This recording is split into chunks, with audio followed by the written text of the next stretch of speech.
Welcome to Tales from Tubi.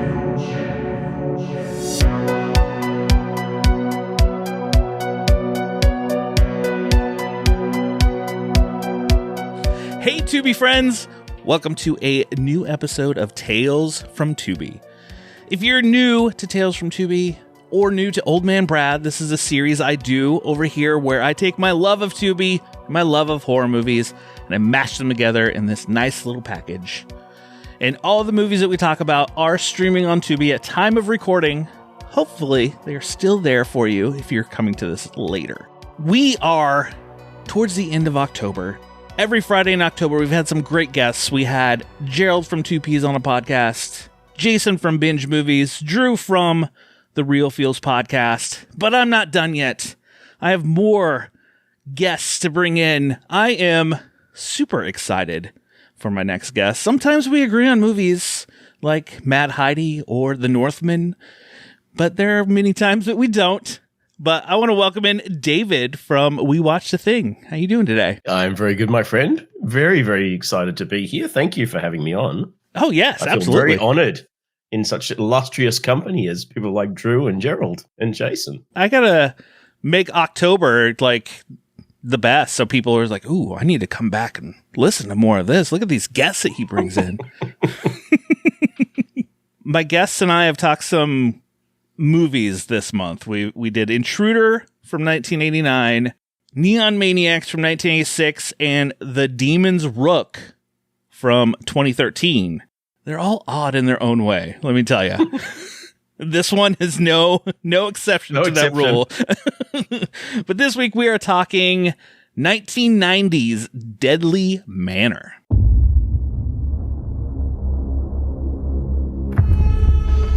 Hey, do you know your way around here? Sure do. Who's this guy you picked up? Just a hitcher. He seems to know the area pretty well, though. It's almost nightfall. Let's just stop here for the night. Do you know where this road leads to? Guys, I think you better take a look at this. Someone's up there. I saw them. Who could live in a place like this? It's insane. Where's your sense of adventure? A group of teenagers take refuge in an old, deserted mansion. Soon the members of the group start turning up dead, and the teenagers realize that they're not alone in the mansion. It is a pretty simple premise. Before we really dig into it, what did you think of Deadly Manor when you watched it? Had you seen it before? I have not. I was surprised, actually, to see it was by Jose Larraz, who I am familiar with. He's quite a figure in 70s horror, certainly. Yes. And I've seen some of his super sexy lesbian vampire film, Vampires, which is Vampires with a Y. Yeah, of course, absolutely. Symptom I'd seen before, which is a pretty classy atmospheric horror from the 70s.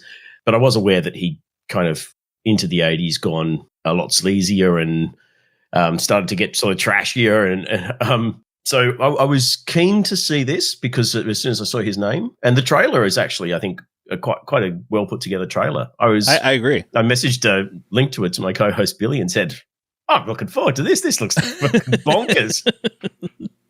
And then you watched the movie. I enjoyed watching it. Okay. But it is not a good film. Correct. I was the same way. Like, I did enjoy it, but it's not a good film, and I didn't love it completely. It has a lot of definite slasher tropes in it. All the slasher tropes. Yeah. Pretty much almost every slasher trope and nudity after nudity thrown at you in the film. The one thing which I did think was odd, and yeah, I'm probably getting a little bit ahead of myself, but slasher films, with most of them, I mean, leaving aside things like Black Christmas and Halloween and things that are actually good films, but certainly in the 80s slasher films, you're sort of entering a pact with the film, with the director. You're sort of going, I know you had no money. I know you had no time. I know you couldn't afford good actors or good writers. I know that there's going to be a lot of things in this film that aren't great, but you're going to give me a lot of really good kills and gore and that sort of stuff. And that's what I'm here for. And that's the trade-off. I kind of feel like Jose shortchanged us on that second part of this film. Yeah, he did. You could tell that he was definitely trying to put his mark and his artistic vision into it, but It's definitely stylish in parts, the look of Yeah. it, but not a lot of red stuff. no, a lot of kills either happen off screen Yeah, or they find them later with just the blood on them. a slasher film with off-screen kills is a very odd beast. Yes. We'll just say, henceforth, we might dig into spoilers. There is a twist in the end of this that, if you don't want to know that beforehand, go watch it and come back. But otherwise, we're going to carry on. So it's free game from now on.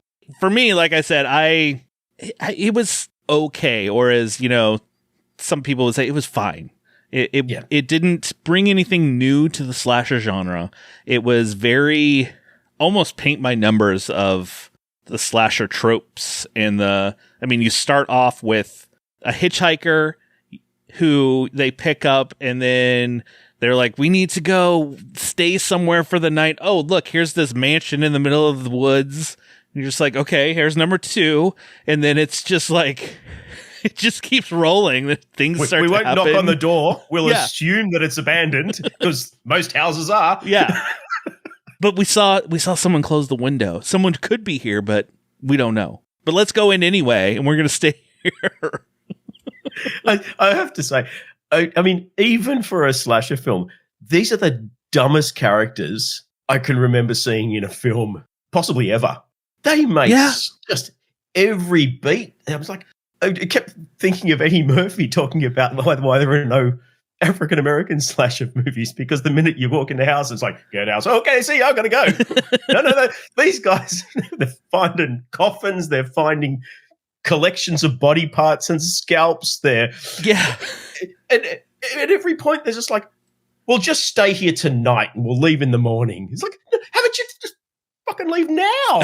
And then the one character's like, I'm out of here. And she's the first one to die. And they all just let her go. Yeah. They're like, okay, we'll see ya. She doesn't drive. She's walking back to town, which was miles away, where she doesn't know where she is. Yeah. Mobile phones weren't a thing. No, because this is set in the 90s, bizarrely, even though everything about it looks like it's in the 80s from the fashion and everything else. It came out in 1990, so it's kind of that borderline. I don't know exactly when it was filmed, so it could have been that late 80s-ish. Everything they're wearing looks 80s, but then and I assumed that it was because I didn't look at the year that it was released. And then at one point, one of them says something about, of course, yada yada yada in the 90s, and I'm like, are you really? Your hitchhiker looks like someone used AI to create a cross between the two main characters and the Warriors. Well, and then they were very skittish of him at first, like why are you picking him up in this? And then I felt like the next scene, he was just one of the group, just like, oh yeah, let's go, let's see what's going on. And he was one of the biggest red herrings of all. Like the hitchhiker who looks like he stepped out of Charles Manson's family. Yeah. And we even see him hurriedly burning yesterday's newspaper that they find in their house. Fucking another red flag that they'll just ignore. Yeah, because the police are looking for him, basically. Yeah, police searching for a local man. We never find out what he did. We never find out why the cops are searching for him. He's no threat whatsoever. No. That's just okay. It's to make you think, like, okay, is it this guy? Like, we're leaning hard on this, and then it's not. Although weirdly, I don't know about you, but he was kind of my protagonist for the film because I found the entire other group so intensely annoying. I was like, they were either this guy's the killer, in which case I'm really fine with that because most of these characters I want to see killed, or he's going to be, the guy that's there at the end, because we're not seeing things through his eyes really, but we get a lot of scenes where we're sort of watching him watching the group and you sort of a default protagonist. And then when we get to the twist of who it is, I just felt like that was like pulled out of nowhere almost. Very, very odd. Where I'll just say it. It's a lady, and is it her chauffeur or her butler? Is that what he was? Or well, no, I think they were husband and wife. It's a very odd pairing when you see what she used to look like. But they had a car crash, and she was deformed, like scarred up, and now they're just basically taking revenge on anybody because everybody's a biker gang now. Yeah, all young people in denim must die. Yeah, you must be part of that biker gang that made us wreck our car. So, I had so many questions watching this film. Like, what were some of the did you write any of them down? Like, what? How did they get the car back on their property from the crash? Oh, yes, because they kind of had it up and like mounted on a shrine. Yeah. Why is it on a shrine? Because you get to say he's obviously was infatuated with the most beautiful woman I'd ever seen. He was infatuated with her. He took a few pictures of her. He was lucky to have her. There were a few pictures around the house of her, one or two. Every wall. So maybe that's why he's got a shrine of the car. It's like, oh, this is the thing that ruined our lives. Why do they have a name coffins for each of them in the basement? Oh, yeah. Alfred and Amanda on them side by side. I mean, so that you've got this red herring dangled that, oh, maybe they were vampires. Maybe it's something supernatural. No, they just have coffins in the basement with their names on them. There is a lot of weird supernatural stuff, like the dreams when he's having the dream of having sex with her, and there's a lot of like supernatural feel to it, and there's absolutely no supernatural at all. The crack in the wall, that was the one that got me. We're constant this crack in the wall that keeps getting bigger and bigger, and the way it's mentioned and filmed, something's coming through from the other side. This is going to be something Lovecraftian, it's the beyond. No, it's some dead bodies. Hiding the bodies for all of these denim-clad bikers over the years, instead of burying them or doing whatever, they're taking the scalps and other bits for their collection and then just walling them all up in this one tiny part of the house to the point where it's like this comedic, you need to clean the house quickly for a rental inspection. Everything goes into one cupboard. Don't open the cupboard or it's all going to come pouring out. And sure enough, that happens. The wall cracks it out, pour the bodies. the naked body is just pouring out of the wall. Why did they strip them? I had a lot of questions of that, too, because there was just like the nude pictures where they had the pictures of them all lined up on the ground and taking pictures of all these naked bodies. Yeah.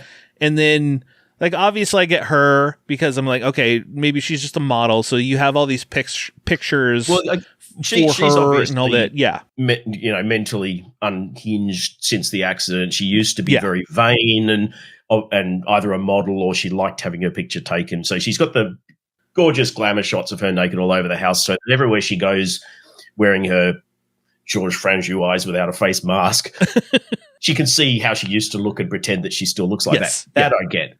Why they, took photos of, kill the young people because you blame them for the accident, fine. Strip them naked, line them up on the ground and take photos of them. And then we'll put them in the wall. We got to take the pictures first. That way we know what we have, and then we're going to put them in the wall.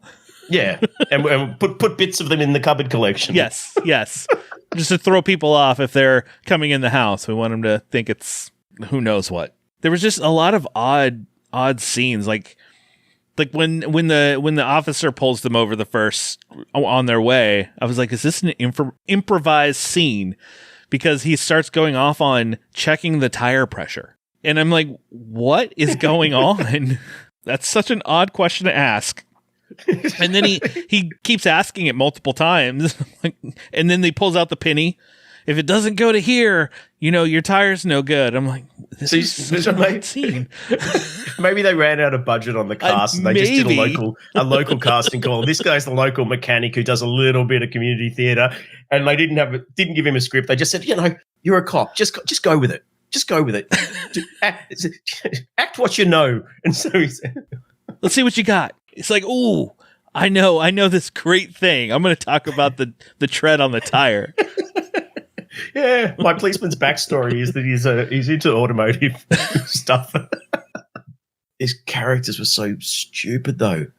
And the weird thing I found as well, and I'm not sure if it was just Larraz trying to subvert things, because I got the sense that it was one of his last films in his career that he was just wanting to fuck with the audience the whole way through by dropping just ridiculous red herrings everywhere, coffins and this and that and all this stuff, and never paying off any of it. It was like, it's just going, no one is going to know where this film's going, and I'm just going to have fun with it. It's kind of the vibe I got. I feel like that's kind of the theme that I've had this month with the movies that we've talked about. A lot of these films have been like, either they don't know where they're going or don't know what to do, or a lot of odd decisions along the way. And this was not on purpose. They're the movies that I picked. I did not line it up to be this way. It just happened out because I hadn't seen any of them. So, and they're on Tubi.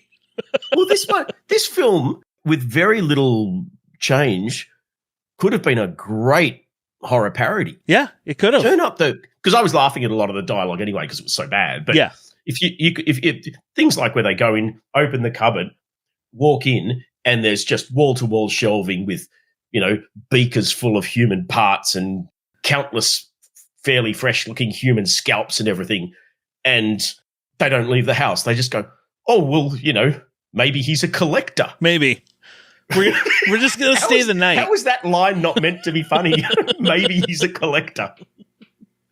I think there was even something mentioned about magnetic forces at one point, and I'm when what's the name, Helen, when they first approach the house before they even go in, and she's like, "Oh no, oh yes, bad vibes, bad vibes. I can feel it. Like I just know. I'm not going in. I'm going back to town." And all of them, including her boyfriend, go, "Okay, bye." Yeah. Well, see you later. Let their friend leave. They didn't care. And it's literally hours later when it's after nightfall when dickhead high-waisted jeans boyfriend said something like, "I'm worried about Helen. I'm going to go and see if she's all right." I was like, dude, she left when it was still daylight. Yeah. She's either back in town or she's dead. She's not just... And then we flash to her still walking through the forest, even though they're all in T-shirts. She's like, ooh, shivering.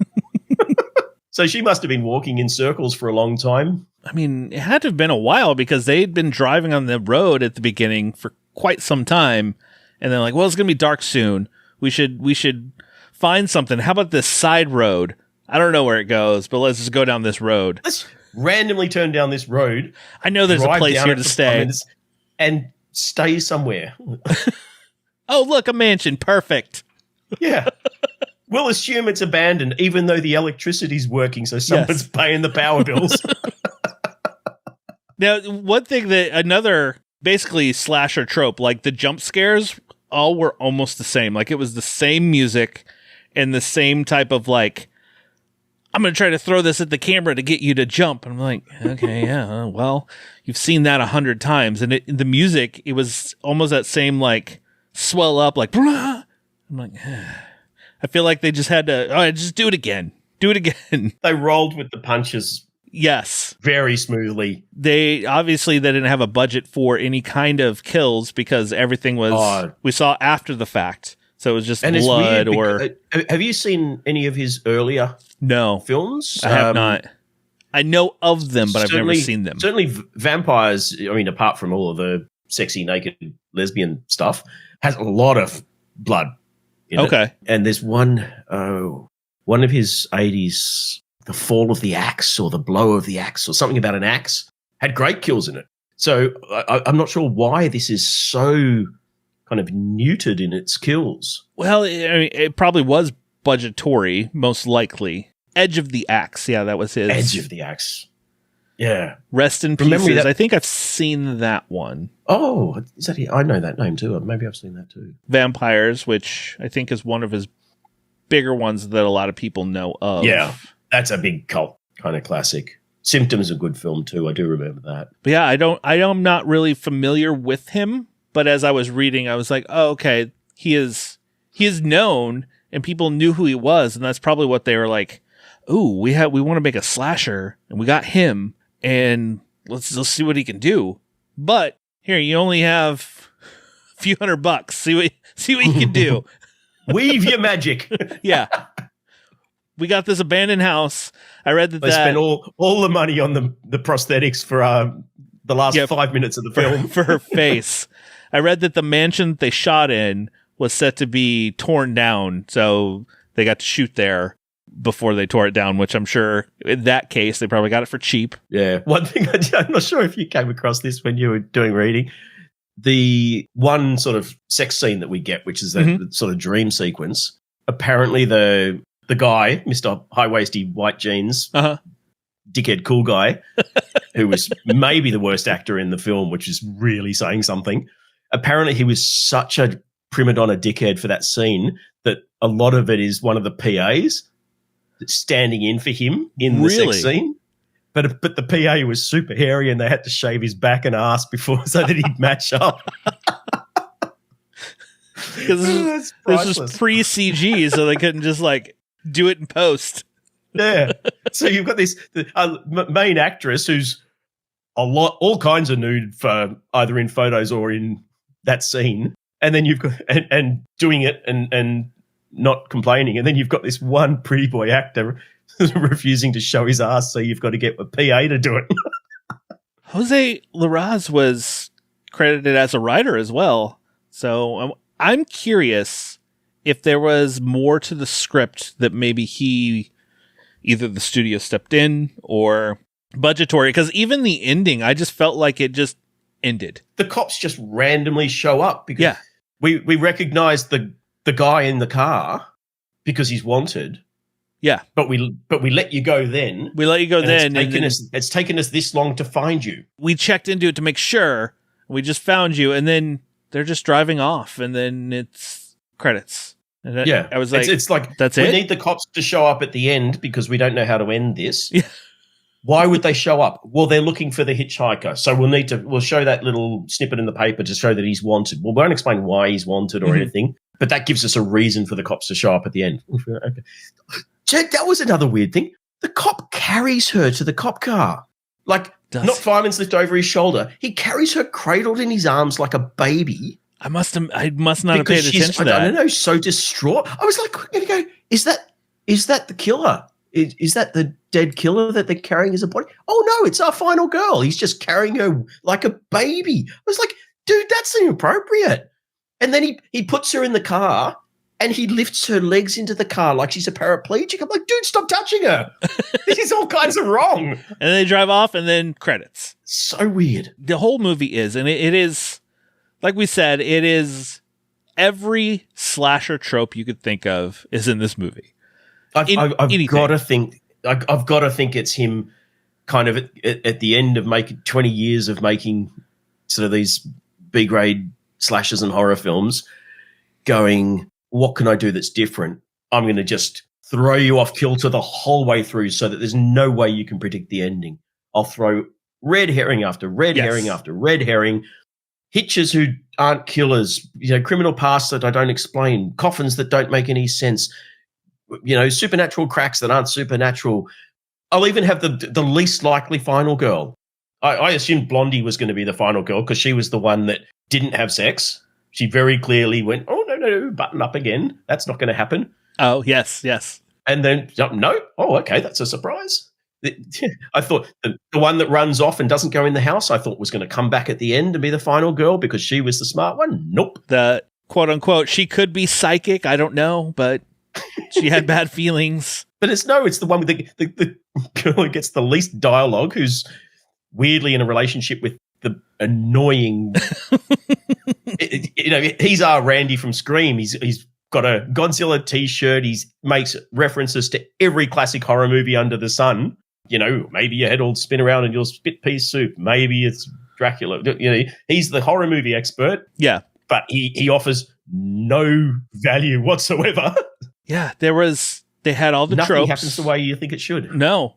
And I mean, maybe that was his intention, was he's setting this up like, what everything, here's all the tropes, but I'm going to try to spin it all the way through, because obviously I didn't guess what the ending was going to be, because none of that was set up to us very much through the movie. Like, you saw pictures of this woman, but you didn't think like, oh, she's going to come back with a scarred face and come after them, or that anything that was going to happen. Well, except that the movie poster is the manor, and then woman with mask on holding a knife. Yes. So I spent half the movie going, all right, this is going to show up at some point. Although, yeah, I must admit, ugly husband guy came out of nowhere.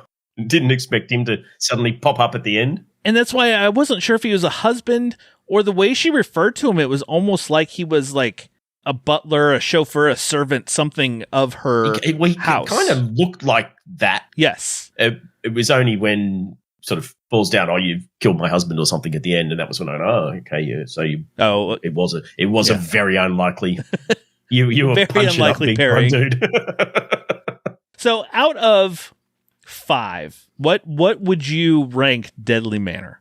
I've been thinking about it all weekend, trying to figure it out, like, because there were parts that were fairly good, but then for the most part, like, it was paint my numbers. It was it took a while really to get going. It was very slow start, which, I mean, it's 1990, so we're going to say late 80s, 90-ish, like, pacing is always different in those movies compared to now where they got to throw everything at you all the time. I think I'm going to have to be a 2 out of 5 because it's not good. The acting's terrible. The writing's terrible.